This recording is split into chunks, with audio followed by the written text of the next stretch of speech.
name is Gabe Newell, and welcome to Half-Life Alyx. To say this product was a challenge would be an understatement. It's our first Half-Life title in over 10 years, and it's our first one in virtual reality. In addition to it being a great VR experience that still felt like a Half-Life game, we wanted Half-Life Alyx to serve players who've been waiting to find out what happens after Episode 2, and at the same time, provide an on-ramp to anyone who hasn't played a Half-Life game at all. Ultimately, whether we succeeded in any of that is up to you to decide, but hopefully, this commentary mode will give you some insight into the set of problems we faced and how we chose to tackle them. To listen to a commentary node, pick up the floating hologram of a radio headset in front of you and simply put it on your head. Once you're done listening to the commentary, you can take the radio headset off or simply put on the next one. Please let me know what you think. I can be reached at gaben@valvesoftware.com. While I'm unable to reply to all the emails I receive, I do read them all, and they're a critical part of the feedback. One of the pieces of important information we struggled to convey was exactly when Half-Life Alyx is set within the series timeline. Whilst we tried to reflect it carefully in many of the world details, it was never 100% successful during playtests. Eventually, we decided it was too important to be left to the players to figure out, and so we put it in our opening text crawl. The Citadel's incomplete state did provide us with an early opportunity to reinforce the timeline visually. Half-Life Alyx takes place 5 years before the events of Half-Life 2, in which the towering Citadel represents the Combine seat of power. As we see here, however, early Combine infrastructure is a cluttered mess of cables and unusual structures sprawled all over the city, surrounding the Citadel's construction, and served as a useful indicator of the time frame. We went on to reinforce this impression in other places throughout the following level. Combine architecture tends to be abstract in scale and form, so we included some familiar visual cliches of human construction: the large external scaffolds, some distinction of floor levels, rows of small lights, and the tidying of the silhouette into more structured vertical elements, try and strike a balance between capturing the alien nature of the Citadel whilst grounding its construction in enough familiarity to better understand its size and state. Large, sweeping vistas such as this one proved an interesting challenge in virtual reality.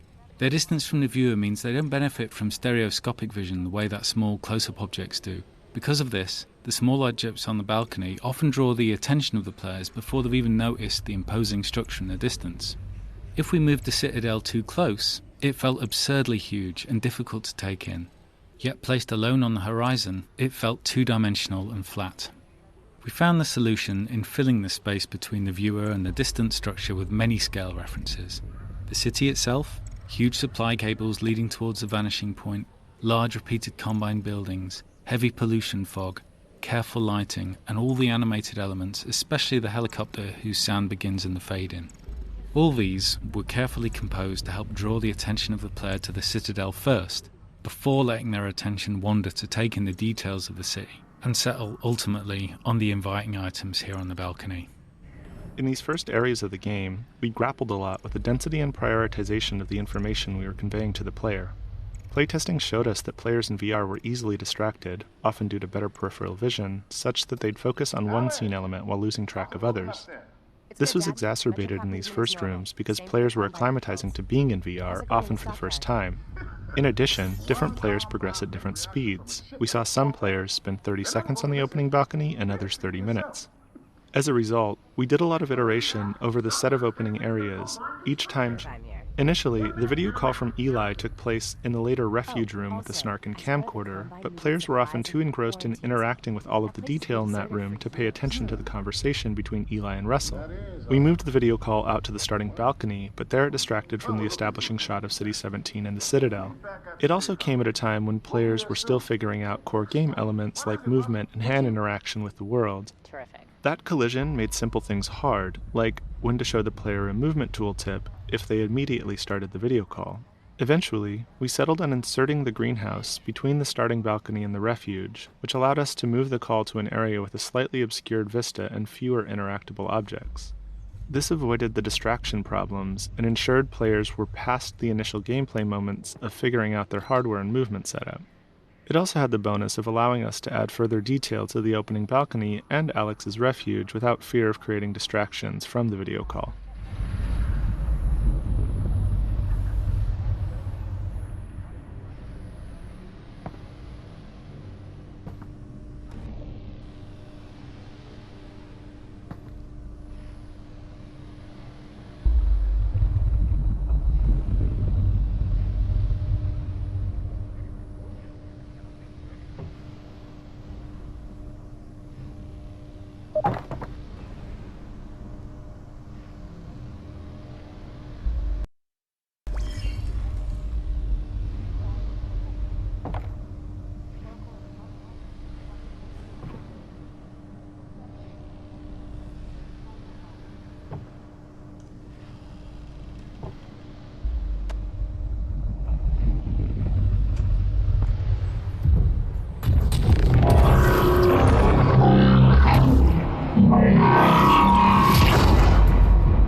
Are we good? Yep, they got the reactor. Easy peasy. I'm headed back to the safe house right now to meet Dad. Go! We'll be in touch. Stay safe.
What is it?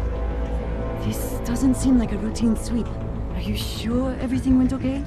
100%. Something's got the CPs riled up. Keep your head down and be smart.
I just live here!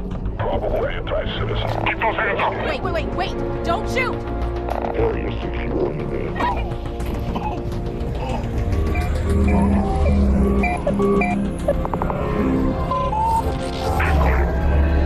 Give us a minute. We didn't steal anything. Don't care. What did you see?